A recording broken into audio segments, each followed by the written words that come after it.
আমরা হয়তো অনেকেই বলি যে তিস্তা ব্যারেজের বিষয় নিয়ে আপনারা জানেন যে নির্বাচনের প্রচারকালীন অবস্থায় একটি স্লোগান উঠছিল, কোটে ভাইয়ে আসুন তিস্তা বাঁচাই, কোটে ভাইয়ে আসুন তিস্তা বাঁচাই।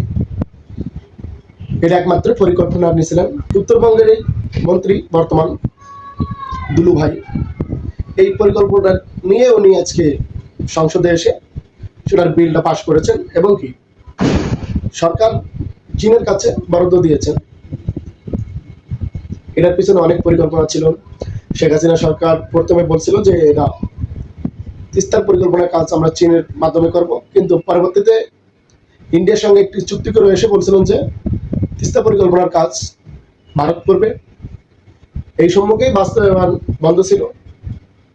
তাহলে বাংলাদেশ আর ভারতের ভেতরে কি আসলেই নতুন সরকার আসার পর মেজরিটি ঠিক থাকবে না, না তাদের সঙ্গে আমাদের ইস্যু হবে? আমরা 17 বছর কিন্তু আমরা যেটা ভেবে আছি যে স্বৈরাচার সরকারের মাথার ছাতা হয়েছিল আমাদের পার্শ্ববর্তী দেশ ভারতবর্ষ।